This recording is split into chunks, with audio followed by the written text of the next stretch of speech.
Hello everyone, দেখুন হার্টের problem নিয়ে আমরা বড়রা যেমন চিন্তিত, তেমন বাচ্চাদের জন্মানোর পরেও হার্টের সমস্যা কিছু হয়। বাচ্চা পেটে থাকা অবস্থায় মাদের হার্টের প্রবলেম অনেক বাচ্চার হয়। সেই প্রবলেমটা কনজেনিটাল হার্ট ডিজিজ নিয়ে জন্মায় বাচ্চারা। তো তার জন্য প্রচুর কারণ দায়ী আছে এবং তার জন্য প্রচুর সিমটমও আমাদের কাছে আসে।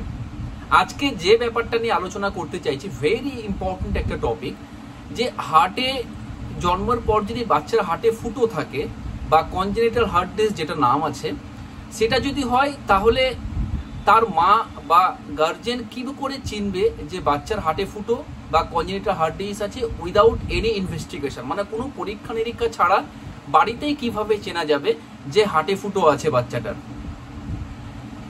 এবং প্রেগন্যান্সি অবস্থায় কি রোগ মায়ের ক্ষেত্রে বা কি প্রবলেম মাদের ক্ষেত্রে থাকলে এই হার্ট ডিজিজ হওয়ার চান্সটা বেশি থাকবে, এই ব্যাপারটা নিয়ে আজকে ডিটেলস আলোচনা করছি। আপনাদের রিকোয়েস্ট করছি পুরো ভিডিওটা দেখার জন্য। আমি doctor MD S Azam, consultant homeopathy physician, BHMS honours, medical officer, Kaliachak 3 rural হাসপাতাল।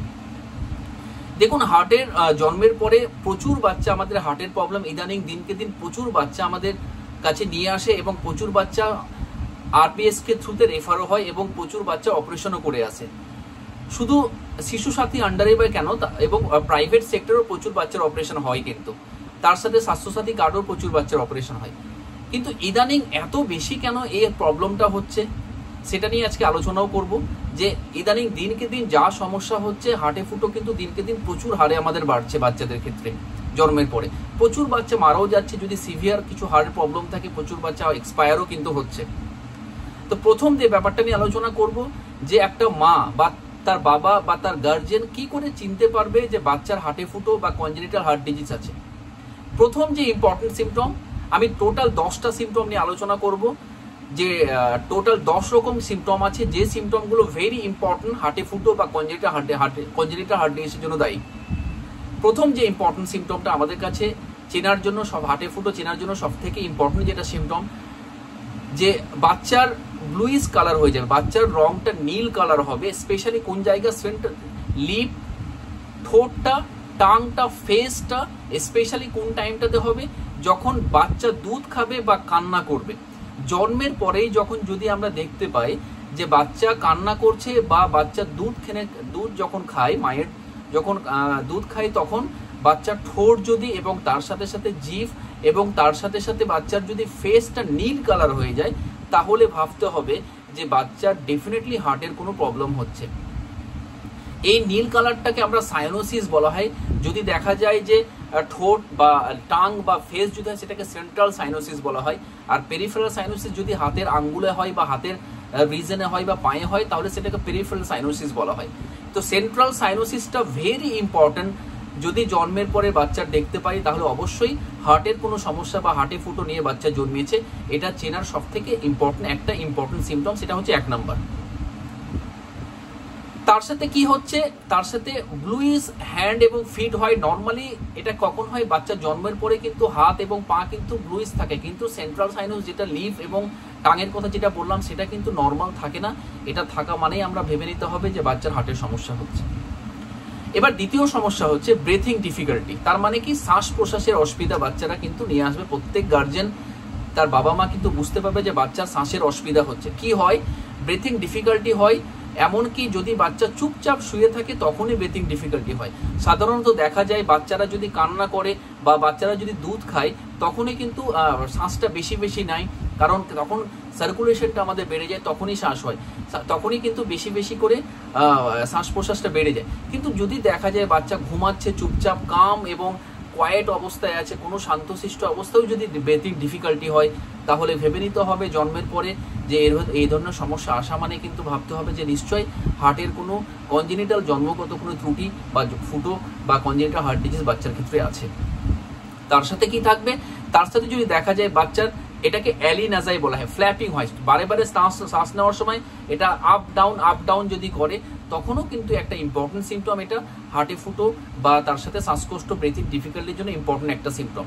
তার সাথে সাথে জন্মগত বাচ্চা যদি নাক ডাকে, নাক ডাকার বাচ্চাও কিন্তু এই সমস্যা অনেক সময় আমাদেরকে যে নিয়ে আসে, যে যদি হার্টের ফুটো বা কনজেনিটাল হার্ট ডিজিজ থাকে তার নাক ডাকারও সমস্যা কিন্তু বলে। তার সাথে চেস্ট রিট্রাকশন, মানে বুকটা প্রচুর আপ ডাউন করবে। অনেক গার্জিয়ান বা ডাক্তারবাবু শ্বাস নেওয়ার সময় প্রচন্ড বুকটা আপ ডাউন করছে, উঠছে নামছে খুব জোরে জোরে। তার সাথে কি হয়, তার সাথে বাচ্চা প্রচন্ড টায়ার্ড হয়ে যায় এবং স্পেশালি তার সাথে শ্বাসকষ্টের প্রবলেম হয় যখন বাচ্চা ফিডিং করে বা কান্না করে। বোঝা যায় যে বাচ্চা পুরো লেতিয়ে গেল। অনেক গার্জেন আমাদের বলে যে ডাক্তারবাবু বাচ্চা মনে হয় আমরা যখন দুধ টেনে খাই বা কান্না করে তখন বাচ্চা লেতিয়ে পড়ে। তো এই দুটো সিমটম যেটা বললাম, প্রথম যে সিমটমটার কথা বললাম ভেরি ইম্পর্টেন্ট সিমটম, সেটা হচ্ছে ব্লুইশ কালারেশন, স্পেশালি লিফ এবং টাং এবং ফেসে হবে। পেরিফেরাল সাইনোসিস হতে পারে, মানে হাতেও হতে পারে, কিন্তু এটা জন্মের পরে অনেক বাচ্চার ক্ষেত্রে কমন থাকে। কিন্তু সেন্ট্রাল সাইনোসিস যেটা ঠোঁট, জিভ এবং ফেসে কিন্তু কোনো রকম ভাবে নীল কালার হার্টে ফুটো ছাড়া হবে না, বা হার্টের জন্মগত ত্রুটি থাকা কোনো সমস্যা ছাড়া কিন্তু নর্মালি এটা হয় না। দ্বিতীয় হচ্ছে ব্রেথিং ডিফিকাল্টি, যেটা শ্বাসকষ্ট সমস্যা। স্পেশালি দেখা যায় যে কাম এবং কোয়াইট, বাচ্চা চুপচাপ থাকলেও কিন্তু ব্রেথিং ডিফিকাল্টি হবে। তার সাথে অ্যারিনাজাইটা বারে বারে ফ্ল্যাপিং করবে, তার সাথে বাচ্চার চেস্টটা আপ ডাউন করবে এবং তার সাথে ইজিলি টায়ার্ড হয়ে বাচ্চা যেন লেতিয়ে পড়ছে, শ্বাস নিতে পারছে না, একটু খাবার খেলেই বা কান্না করলে লেতিয়ে পড়ছে। এটা হচ্ছে দু নম্বর সিমটম, দুটো সিমটম ভেরি ইম্পর্টেন্ট সিমটম। 3 নম্বর সিমটম হচ্ছে কি পুয়ার ফিডিং, তার মানে কি বাচ্চা দুধ টেনে খেতে পারবে না, পুয়ার ফিডিং থাকবে এবং খুব উইক হয়ে যাবে বাচ্চা। এবং ইভেন এভাবে বলবে, মারা বলবে ডাক্তার বাচ্চারা দুধ টেনে খেতে গেলে প্রচন্ড সোয়েটি এবং ক্লান্ত হয়ে যাচ্ছে বাচ্চা। এমনকি আবহাওয়া ঠান্ডা, ঘরের আবহাওয়া যদি টেম্পারেচারও যদি ঠান্ডা থাকে বা শীতকালেও বাচ্চা কিন্তু প্রচন্ড ঘেমে যাচ্ছে এবং ক্লান্ত হয়ে যাচ্ছে বাচ্চা দুধ টেনে খাওয়ার সময়। এটা হচ্ছে ভেরি ইম্পর্টেন্ট একটা সিমটম হার্টে ফুটো বা জন্মগত ত্রুটি হার্টের সমস্যার জন্য। তার সাথে কি করবে, তার সাথে হচ্ছে রিফিউজ টু ফিড, তার মানে কি বাচ্চা খেতে চাইবে না এবং অল্প খেলেই কিন্তু ভমিটিং করে দেবে। অনেক বাচ্চার ক্ষেত্রে ডাক্তারবাবু একটু খেলেই মনে হচ্ছে বমি করে দিচ্ছে, বাচ্চা দুধ পেটে থাকছে না, সঙ্গে সঙ্গে ভমিটিং করে দিচ্ছে। তো এটা হচ্ছে 3 নম্বর symptom, poor feeding is very important. এটা হচ্ছে 3 নম্বর সিমটম। 4 নম্বর হচ্ছে পুয়ার ওয়েট গেইন, তার মানে কি বাচ্চার ক্ষেত্রে দেখা যাবে যে বাচ্চা আস্তে আস্তে যত দিন যাচ্ছে বাচ্চা ওজন কমছে, ওজন বাড়ার কথা, বাচ্চার ওজন কমছে আস্তে আস্তে। এটা কিন্তু আমাদের ক্ষেত্রে বেশিরভাগ ক্ষেত্রে গার্জেনরা বলবে বাচ্চা প্রচন্ড দুর্বল, লেথার্জিক, পাতলা হয়ে যাচ্ছে। এই সমস্যাগুলো বাচ্চার কিন্তু আসবে, স্পেশালি জন্মগত ত্রুটি সমস্যা থাকলে। 5 নম্বর সিমটম সোয়েটিং, তার মানে ঘাম প্রচুর হবে বাচ্চার। স্পেশালি কখন, এর আগেও বললাম আমি ঘামের কথা, যে বাচ্চা যখন দুধ টেনে খাবে বা কান্নাকাটি করবে, এমনকি আবহাওয়া যদি ঠান্ডা থাকে বা শীতকালেও কিন্তু বাচ্চা প্রচন্ড ঘামবে, স্পেশালি যদি জন্মগত হার্টের ত্রুটি থাকে বা কনজেনিটাল হার্ট ডিজিজ থাকে, এই সমস্যার বাচ্চারা নিয়ে আসবে। 6 নম্বর হচ্ছে সোয়েলিং, ফোলা। কোথায় ফুলবে, পা, ঠোঁট, পা এবং চোখের পাতা এবং পেটটা কিন্তু বাচ্চার ক্ষেত্রে ফুলে যাবে। অনেক বাচ্চার ক্ষেত্রে এটা হয়, কনজেনিটাল হার্ট ডিজিজ ক্ষেত্রে বেশি হয়, কিন্তু বড়দের ক্ষেত্রে কনজেস্টিভ কার্ডিয়াক ফেলিওর ক্ষেত্রে বেশি লক্ষ্য হয়। কিন্তু লেট স্টেজে অনেক বাচ্চার ক্ষেত্রে যে হাত পা, তার সাথে পেট, তার সাথে চোখের পাতার নিচেরটা কিন্তু আস্তে আস্তে ফুলে যেতে থাকে। এটাও একটা ইম্পর্টেন্ট সিমটম, এটা 6 নম্বর সিমটম। 7 নম্বর হচ্ছে কোল্ড এক্সট্রিমিটি এবং উইক ক্রাই, তার মানে কি কোল্ড এক্সট্রিমিটি বলছে পা হাতটা সবসময় বাচ্চার ঠান্ডা থাকবে, এত গরম করার পরে মা বলবে ডাক্তারবাবু খাওয়ার পরে এত ঢাকা দেওয়ার পরে বাচ্চার পা গরম হচ্ছে না, ভেরি একটা ইম্পর্টেন্ট সিমটম। হাতের তলা পায়ের তলা কোনো রকম ভাবে গরম হচ্ছে না। তারপরে বলবে ডাক্তারবাবু বাচ্চা চিৎকার করে কাঁদতে পারে না, বাচ্চা একটু লেস অ্যাক্টিভ, লেতিয়ে পড়ে থাকে, একটু হয়তো কান্নাকাটি করে, বেশি কান্না কাটতেও পারে না। তো এই ধরনের একটা সমস্যা কিন্তু জন্মের পরে বাচ্চার যদি থাকে তাহলে সন্দেহ করতে হবে যে জন্মগত ত্রুটি বা কনজেনিটাল হার্ট ডিজিজ বাচ্চার হতে পারে। 8 নম্বর হচ্ছে উইক পালস। দেখুন আমরা প্রত্যেকটা মানুষই কিন্তু পালস দেখতে পারি।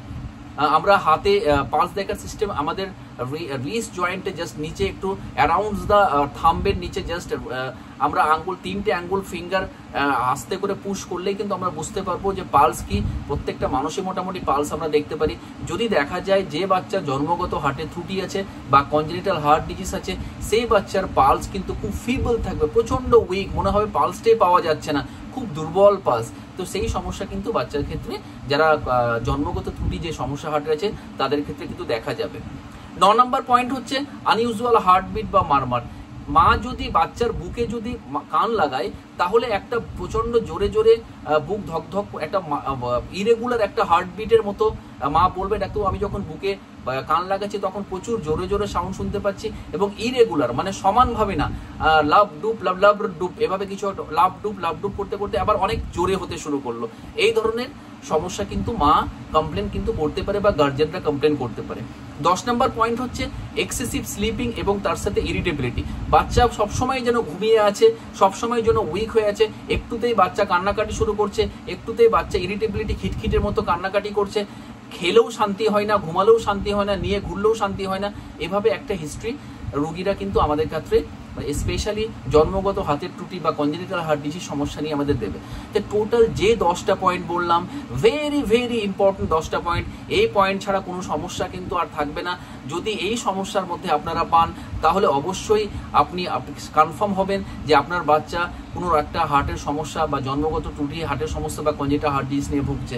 ইমিডিয়েট আপনাকে কোনো ইনভেস্টিগেশন বা নিয়ারেস্ট কোনো ডাক্তারের সঙ্গে কনসাল্ট করতে হবে, পেডিয়াট্রিশিয়ান বলুন বা কোনো ফিজিশিয়ান বা যে কোনো কোয়ালিফাইড একটা হোমিওপ্যাথি বা আয়ুর্বেদিক ডাক্তারের সঙ্গে কনসাল্ট করে অবশ্যই যাচাই করতে হবে যে আপনার বাচ্চার হার্টে ফুটো আছে বা নেই। এই জিনিসটা অবশ্যই জানা দরকার। যে 10টা পয়েন্ট বললাম ভেরি ভেরি ইম্পর্টেন্ট 10টা পয়েন্ট।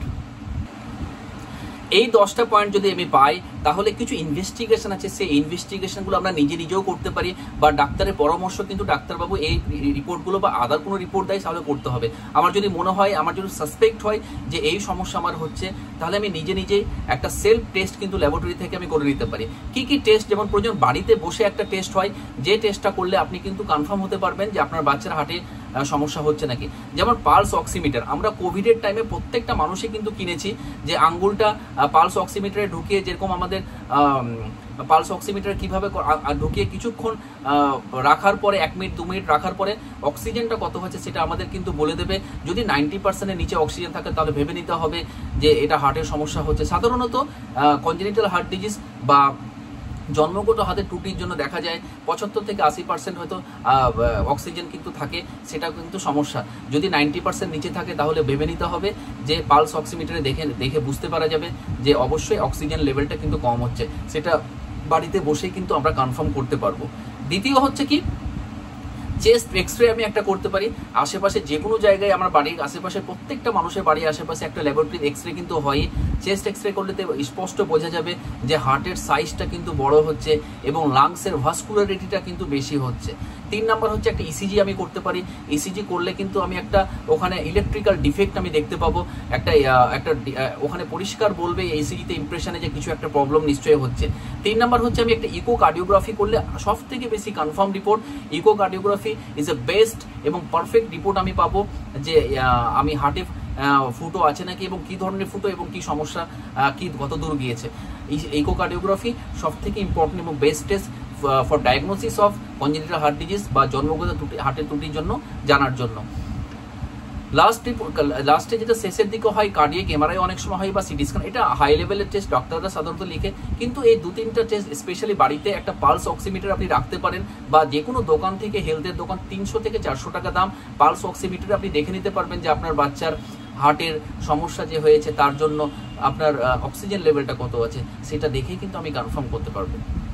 তো এই ইনভেস্টিগেশনগুলো আপনি অবশ্যই নিজে করতে পারেন বা নিয়ারেস্ট কোনো ডক্টরের কনসাল্ট করে আপনি অবশ্যই করে নিতে পারেন।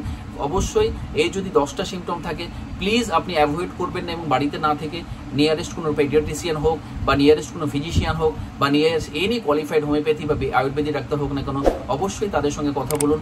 কথা বলে আপনি দেখুন যে হার্টের সমস্যা কিছু আছে নাকি। এখন শিশু সাথীর আন্ডারে হার্টে ফুটো থাকলে সম্পূর্ণ ফ্রি অফ কস্ট অপারেশন ফ্রিতে হয় এবং সে প্রত্যেকটা ব্লকে কিন্তু আরবিএসকে মেডিকেল অফিসার পাবেন। এই প্রত্যেকটা ব্লকে আপনার নিয়ারেস্ট যে ব্লক হসপিটাল আছে সেই ব্লক হাসপাতালে আরবিএসকে মেডিকেল অফিসাররা আছে, তাদেরকে বললে তারা রেফার করে ফ্রিতে হার্টের সার্জারি হয় এবং সেটা নার্সিংহোম থেকে হয়, যেমন বিএম বিড়লা বা আর.এন. টেগর বা নারায়ণা বিভিন্ন জায়গাতে সেটা হয় এবং সম্পূর্ণ ফ্রি অফ কস্ট, কোনো পয়সা খরচ হয় না, সম্পূর্ণ ফ্রিতে কিন্তু সম্পূর্ণভাবে সুস্থ হয়ে বাচ্চা বাড়িতে ফিরে আসে। তো এই প্রবলেম কিন্তু আরবিএসকে থ্রুতে হচ্ছে। এবার আমি আলোচনা করব যে প্রেগনেন্সির সময় কি কি ফ্যাক্টর দায়ী এই হার্টে ফুটোর জন্য। ভেরি ইম্পর্টেন্ট একটা টপিক বলতে পারেন যে প্রেগনেন্সির সময় কি কি সমস্যা হলে হার্টের সমস্যা আসতে পারে, ওই জন্যই অবশ্যই জানা দরকার আছে। প্রথম যে ইম্পর্টেন্ট কারণটা হচ্ছে যে জেনেটিক একটা ফ্যাক্টর। ফ্যামিলিগত যদি হিস্ট্রি থাকে যে এর আগে কারো হয়তো সিএসডি হয়েছিল বা কনজেনিটাল হার্ট ডিজিজ বা জন্মগত হার্টের ত্রুটি কারো হয়েছিল, তাদের ক্ষেত্রে একটা হওয়ার চান্স থাকবে। দ্বিতীয় হচ্ছে ক্রোমোজোমাল কিছু অ্যাবনর্মালিটি যদি থাকে, যেমন ডাউন সিনড্রোম যদি কোনো বাচ্চা থাকে তাদের ক্ষেত্রে ভেরি কমন, প্রচণ্ড কমন তাদের ক্ষেত্রে হার্টে সমস্যা আসার জন্য। তারপরে টার্নার সিনড্রোম যদি হয় তাদের ক্ষেত্রেও কিন্তু অনেক সময় হার্টের সমস্যা বা জন্মগত হার্টের সমস্যা কিন্তু হতে পারে। 2 নম্বর কি ম্যাটারনাল কিছু হেলথ কন্ডিশন, মায়ের যদি হেলথের কোনো প্রবলেম হয় ডিউরিং প্রেগনেন্সির সময় তার জন্য কিন্তু হার্টের সমস্যা আসতে পারে। যেটা 1 নম্বর হচ্ছে ডায়াবেটিক যদি মা থাকে এবং সেটা যদি আনকন্ট্রোল থাকে, মেডিসিন যদি ঠিকঠাক করে না খায়, লং টার্ম ধরে ডায়াবেটিক হয়ে পড়ে আছে, তাদের ক্ষেত্রেও কিন্তু এরকম একটা জন্মগত হাতের ত্রুটি বা কনজেনিটাল হার্ট ডিজিজ কিন্তু আসতে পারে। 2 নম্বর হচ্ছে অটোইমিউন কোনো ডিজিজ যদি থাকে, যেমন লিউপাস বা হারপিস কিছু জস্টার যদি হয়ে থাকে বা এসএলই টাইপের কোনো ডিজিজ যদি হয়ে থাকে ডিউরিং প্রেগনেন্সি টাইমে, তাহলে এই জন্মগত হাতের ত্রুটি বা কনজেনিটাল হার্ট ডিজিজ কিন্তু অনেক মায়ের ক্ষেত্রে আসতে পারে। 3 নম্বর হচ্ছে মেডিসিন যদি মা কিছু স্পেসিফিক কিছু মেডিসিন যদি প্রেগনেন্সির সময় যদি খায়, তার জন্য কিছু অবশ্যই হার্টের সমস্যা অবশ্যই হার্টের সমস্যা কিন্তু আসে। তার জন্য প্রত্যেকটা মাকে বলবো, যদি প্রেগনেন্সির সময় যদি আপনার মনে হয় যে আপনার কোনো প্রবলেম হবে, অবশ্যই আপনি আপনার গাইনোকোলজিস্টের সঙ্গে কনসাল্ট ছাড়া কোনো ওষুধ খেতে যাবেন না, তাহলে কিন্তু হিতে বিপরীত হতে পারে। আপনি খেতে যাবেন একটা ওষুধ, দেখা যাচ্ছে আপনার বাচ্চার বড় সমস্যা একটা কিছু হয়ে গেল। মেডিসিন কি, যেমন অ্যান্টি এপিলেপটিক কিছু ওষুধ যদি ননস্টপ ধরে খেতে চাই, তাহলেও কিন্তু এই প্রবলেম জন্মগত ত্রুটি সমস্যা বাচ্চা আসতে পারে। তার সাথে কি আইবুপ্রোফেন টাইপের কিছু মেডিসিন, অনেকজন আমরা হয়তো দেখা যাচ্ছে গ্রামে হয়তো পাওয়া যাচ্ছে, ব্যথা হয়েছে আইবুপ্রোফেন কিছু ওষুধ আমি খেয়ে নিলাম ব্যথার জন্য। তার জন্য আইবুপ্রোফেন ভেরি ইম্পর্টেন্ট একটা ড্রাগ, যেটার জন্য সাইড ইফেক্টের পরিবর্তে এরকম একটা জন্মগত হাতের ত্রুটি বা হার্টের সমস্যা কিন্তু বাচ্চারা আসতে পারে। তার সাথে রেটিনয়েড কিছু স্পেশালি একটা মেডিসিন, যেটা স্পেশালি ফিমেলরা খায়, এটা ভিটামিন এ টাইপের কিছু মেডিসিন। এটা কিসের জন্য খায়? স্কিনকে ভালো রাখার জন্য, স্কিনকে গ্লেজি করার জন্য, গুড অ্যাপিয়ারেন্স করার জন্য অনেক মেয়েরা কিন্তু খায়। এটা খেতে গেলেও সাইড ইফেক্ট হিসাবে বা কমপ্লিকেশন হিসাবে কিন্তু জন্মগত হার্টের ত্রুটি বা কনজেনিটাল হার্ট ডিজিজ কিন্তু অনেক মার ক্ষেত্রে হওয়ার চান্স থাকে। 4 নম্বর হচ্ছে কি ইনফেকশন ডিউরিং প্রেগনেন্সি অবস্থায় যদি কিছু ইনফেকশন হয়, তার জন্য হার্টের সমস্যা আসতে পারে। যেমন কি ইনফেকশন, রুবেলা একটা ভেরি ইম্পর্টেন্ট একটা ভাইরাল ইনফেকশন বলতে পারেন, যেটাকে জার্মান মিজিলস বলা হয় বা 3rd ডেজ মিজিলস বলা হয়। এটা ভেরি ইম্পর্টেন্ট। কি হয়, এটা র্যাশ থাকে, আনইউজুয়ালি একটা ফেসে র্যাশ থাকে, তার সাথে মোর দ্যান বডির থেকে ফেসের দিকে বেশি র্যাশ থাকে এবং তার সাথে লো গ্রেড একটা ফিভার থাকে। এটা স্পেশালি হয় রুবি ভাইরাস রুবিলি বলে একটা ভাইরাল ইনফেকশনের জন্য বেসিক্যালি এটা দেখা যায় এবং এটা খুব তাড়াতাড়ি স্প্রেড করে, স্পেশালি স্নিজিং বা কাশির মাধ্যমে স্প্রেড করে, যাকে এয়ারবোর্ন ডিজিজ যেটা বলা হয়। এটা সাধারণত আমরা যদি দেখা যায় যে বাড়িতে কোনো ভাইরাল ইনফেকশন বা ভাইরাল ডিজিজ হয়েছে, আমি চেষ্টা করবো প্রেগনেন্সি মাকে বলবো যে আপনি ওর কাছ থেকে দূরে থাকুন। বাচ্চা বড় যারই যদি থাকে, একটু যদি দেখা যায় আপনার হাজবেন্ডেরই হয়েছে বা আপনার কোনো বাচ্চা আছে তারই হয়েছে, চেষ্টা করুন আপনি অন্য কোনো ঘরে ঘুমানোর 3 থেকে 4 দিন বা একটু দূরে থাকুন। একই ধরনের কাপড় ইউজ করবেন না, একই ধরনের গামছা ইউজ করবেন না, তাহলে এই প্রবলেমটা কিন্তু কাফিং বা স্নিজিং বা ছোঁয়াচের মাধ্যমে কিন্তু অন্য পার্সন থেকে একটা পার্সনে যেতে পারে এবং প্রেগনেন্সি মায়ের ক্ষেত্রে আসলে এটা ভেরি ডেঞ্জার মা এবং তার সঙ্গে বাচ্চার জন্য আসতে পারে। দ্বিতীয় হচ্ছে সাইটোমেগালোভাইরাস। এটার জন্য কি আসতে পারে? এটা একটা ভেরি ইম্পর্টেন্ট একটা infection, specially human herpes virus 5 নম্বর ভাইরাস, যে ভাইরাসটার নাম, সেটার জন্য স্পেশালি সাইটোমেগালোভাইরাস ইনফেকশন হয় এবং এটার জন্য ফিভার, ফ্যাটিক, তার সাথে পেন ইন থ্রোট থাকতে পারে, তার সাথে মাসলস পেন এবং গ্ল্যান্ডগুলো সোয়েলিং হতে পারে। অনেক মারা বলে রাখতে হবে গ্ল্যান্ডগুলো সোয়েলিং হয়ে যাচ্ছে ডিউরিং প্রেগনেন্সি।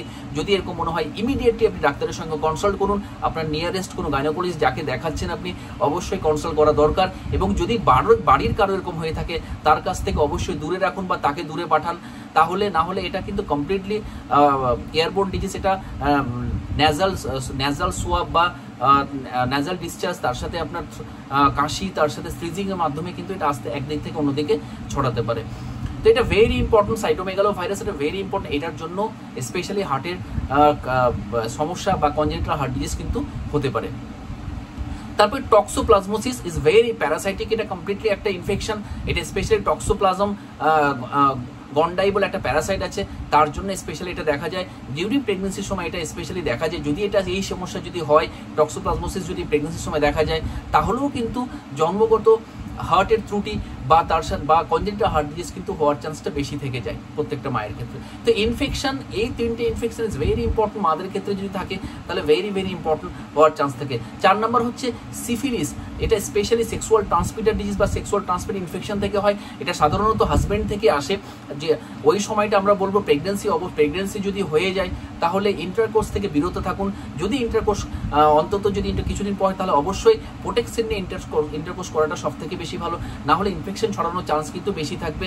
এটা স্পেশালি কেন হয়, ট্রিপোপেনিয়া প্যালিডাস বলে একটা সাধারণত একটা ব্যাকটেরিয়া থাকে, তার জন্য স্পেশালি কিন্তু এই প্রবলেমটা আমরা দেখতে পাই। সিফিলিস হওয়ার জন্য কিন্তু এই সমস্যাটা হয়, এবং মায়ের ক্ষেত্রে হলে বাচ্চার ক্ষেত্রে জন্মগত হাতের ত্রুটি বা কনজেনিটাল হার্ট ডিজিজ হওয়ার চান্সটা বেশি থেকে যায়। তো এই ইনফেকশন ডিউরিং প্রেগনেন্সি, যে রুবেলা বা মেগালো ভাইরাস, তার সাথে টক্সোপ্লাজমোসিস এবং সিফিলিস, 4টির কথা বললাম, ভেরি ইম্পর্টেন্ট 4টে একটা ডিজিজ। টোটালি 2টো ডিজিজ সম্পূর্ণ ভাইরাল ইনফেকশন, একটা প্যারাসাইটিক ইনফেকশন আর একটা হচ্ছে ব্যাকটেরিয়াল ইনফেকশন। এই 4টে ডিজিজের জন্যই কিন্তু হার্টের ত্রুটি বা হার্টের জন্মগত ত্রুটি বা কনজেনিটাল হার্ট ডিজিজ হওয়ার চান্সটা কিন্তু বেশি থাকে। এবার 5 নম্বর হচ্ছে এনভায়রনমেন্টের একটা ফ্যাক্টর। অনেক ফ্যাক্টর এখন দায়ী, এনভায়রনমেন্ট একটা অনেকটা ক্ষেত্রে এখন দায়ী হচ্ছে, স্পেশালি যারা অ্যালকোহল খাচ্ছে, তার সাথে যারা হয়তো স্মোকিং করছে বা রেডিয়েশনে হয়তো বারে বারে এক্সপোজড হচ্ছে। দেখা যাচ্ছে যে হয়তো কাজ করছে কোনো নার্সিংহোমে বা বারে বারে নার্সিংহোম যাচ্ছে, রেডিয়েশন বা কেমিক্যাল কিছু এক্সপোজার হচ্ছে, তাদের ক্ষেত্রে জন্মগত হার্টের ত্রুটি বা কনজেনিটাল হার্ট ডিজিজ হওয়ার চান্সটা কিন্তু বেশি থাকে। লাস্টলি একটা আর তার সাথে কি হচ্ছে, যারা হিরোইন বা কোকেন হয়তো নেশা করছে, তাদের ক্ষেত্রেও কিন্তু হওয়ার চান্সটা বেশি থাকে। তো অবশ্যই এগুলো থেকে কিন্তু বিরত থাকতে হবে।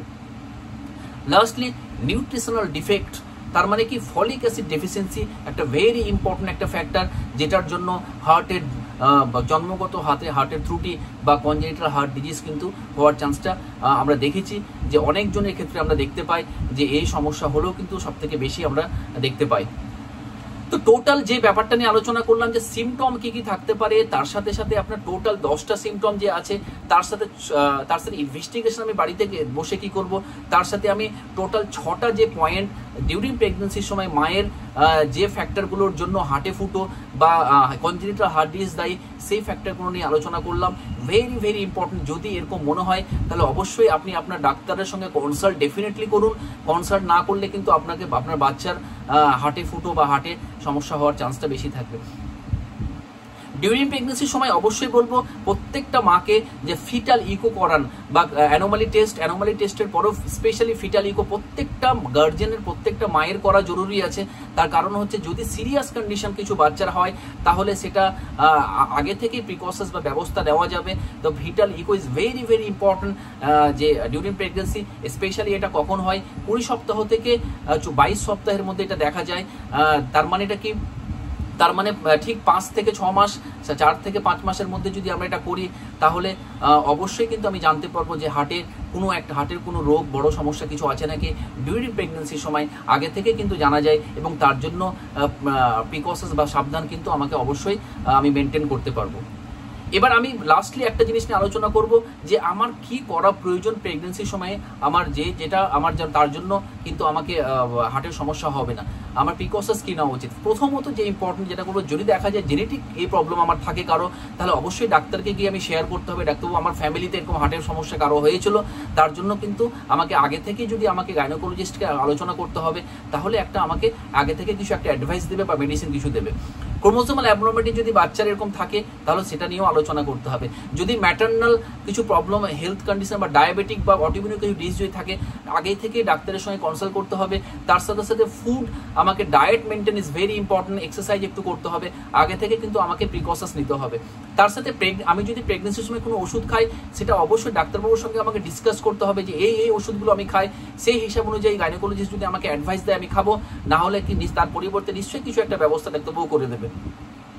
যদি কোনো ইনফেকশন, সামান্য জ্বরও যদি হয়, আমি নিজে কোনো ওষুধ না খেয়ে বা নিয়ারেস্ট কোনো ডাক্তারের বা গ্রাম্য কোনো ডাক্তারকে না দেখিয়ে ইমিডিয়েট আমি আমার ডাক্তারের সঙ্গে কনসাল্ট করবো, নিয়ে আমার যে হোম ফিজিশিয়ান বা আমার যে আমি যে ডাক্তারকে দেখাই, গাইনোকোলজিস্টকে দেখাই, তার সঙ্গে আমি যোগাযোগ করবো যে আমার এরকম একটা র্যাশ হয়েছে, তার সঙ্গে জ্বর হয়তো হয়েছে, তার সঙ্গে হয়তো ম্যালেজ আছে, বা তার সাথে আমাকে ইনফেকশন কিছু মনে হচ্ছে, তাহলে ইমিডিয়েট আমি তার সঙ্গে দেখা করব।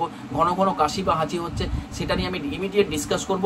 তাহলে কিন্তু আমি আগে থেকে প্রিকশনস নিলে আমার হার্টের ফুটো থেকে বা কনজেনিটাল হার্ট ডিজিজ থেকে আমি কিন্তু বিরত থাকতে পারবো। তারপরে কি বলবো, এনভায়রনমেন্টাল ফ্যাক্টর, অ্যালকোহল বা স্মোকিং আমাকে বর্জিত করতে হবে। যদি প্যাসিভ স্মোকিং অলসো ইম্পর্টেন্ট, যদি দেখা যায় মাদার প্রেগনেন্ট, হয়তো ওয়াইফ প্রেগনেন্ট আছে, হাজব্যান্ড স্মোকিং করছে, বা বাড়িতে আরো কারো, তাদেরকে বলতে হবে যে স্মোকিং হয় অ্যাভয়েড, টোটালি দূরে করতে হয় বা টোটালি অ্যাভয়েড করতে হবে, যাতে প্যাসিভ স্মোকিং না হয়। Passive smoking also important factor এই হার্টে ফুটোর জন্য। তার সাথে কি রেডিয়েশন, যারা হয়তো নার্সিংহোম বা হসপিটালে কাজ করছে তাদেরকে রেডিয়েশন থেকে দূরে থাকতে হবে, বা দেখা যায় আগে থেকে প্রিকশনস নিতে হবে রেডিয়েশন থেকে দূরে থাকার জন্য। যেখানে টক্সিন বা এক্সপোজার হচ্ছে সেখান থেকে আগে থেকে আমাকে প্রিকশনস নিতে হবে।